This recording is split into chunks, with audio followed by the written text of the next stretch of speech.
اعوذ باللہ من الشیطان الرجیم، بسم اللہ الرحمن الرحیم۔ کل میں یہ بات کر رہی تھی کہ ہم قرآن پاک کے اندر ایسی آیت پڑھ رہے تھے جس کے اندر یہ چیلنج کیا جا رہا تھا کہ قرآن پاک کے مقابل اگر ایک آیت بھی بنا کر لا سکتے ہو تو لے کر آؤ اگر تم سچے ہو۔ یہ چیلنج قیامت تک تمام انسانوں کے لیے ہے۔ آج بھی قرآن پاک کو حضرت محمد صلی اللہ علیہ وسلم کی تصنیف کہنے والے کفار بہت ہیں، مگر قرآن کی ایک آیت بھی بنانے والا سامنے نہیں آیا۔ قرآن مجید وہ بے مثل کتاب ہے کہ لوگ اپنے تمام تر کمالات کے باوجود قرآن پاک جیسا کلام بنانے سے عاجز ہیں، اور جن اور انس مل کر بھی اس آیت جیسی ایک آیت بھی نہیں بنا سکتے۔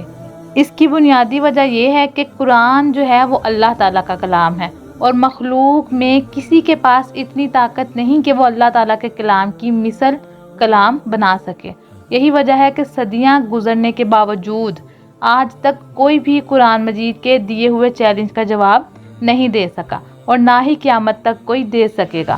قرآن پاک کے بے مثل ہونے کی بہت سی وجوہات ہیں جنہیں علماء اور مفسرین نے اپنی کتابوں میں بہت شرح اور بسط کے ساتھ بیان فرمایا ہے۔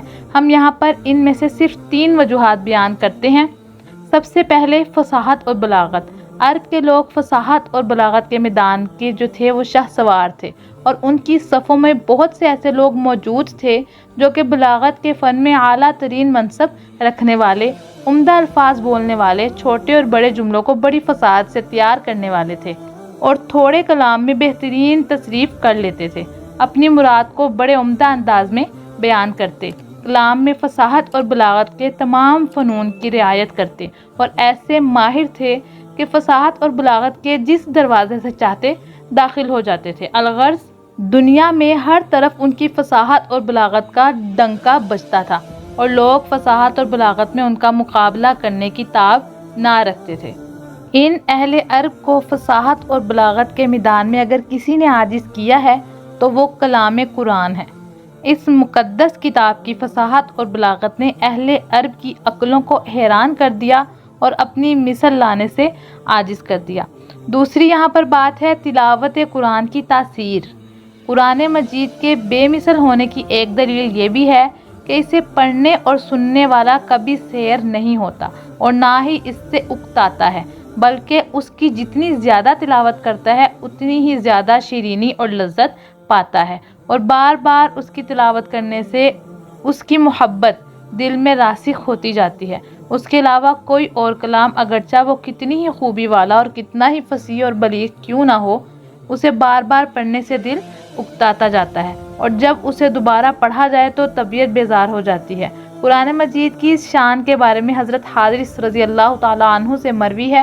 حضرت علی المرتضیٰ کرم اللہ وجہہ الکریم فرماتے ہیں، حضور اقدس صلی اللہ علیہ وآلہ وسلم نے ارشاد فرمایا، قرآن وہ ہے جس کی برکت سے خواہشات بگڑتی نہیں اور جس سے دوسری زبانیں مشتبہ نہیں ہوتی، علماء اس سے سیر نہیں ہوتے، یہ بار بار دہرائے جانے سے پرانا نہیں ہوتا، اور اس کے عجائبات ختم نہیں ہوتے۔ نیز قرآن مجید کی آیات میں رعب، قوت اور جلال ہے کہ جب کوئی اس کی تلاوت کرتا ہے یا انہیں کسی سے سنتا ہے تو اس کے دل پر ہیبت طاری ہو جاتی ہے، حتیٰ کہ جسے قرآن پاک کی آیات کے معنی سمجھ میں نہ آ رہے ہوں، وہ آیات کی تفسیر بھی نہ جانتا ہو، اس پر بھی رکت طاری ہو جاتی ہے، جبکہ قرآن مجید کے علاوہ اور کسی کتاب میں یہ وصف نہیں پایا جاتا، اگرچہ وہ کیسے ہی انداز میں کیوں نہ لکھی گئی ہو۔ تیسری بات اس کی بے مثل ہونے کی جو یہاں پر بیان کی ہے وہ ہے غیب کی خبریں۔ قرآن پاک میں مستقبل کے متعلق جو خبریں دی گئیں وہ تمام کی تمام پوری ہوئیں۔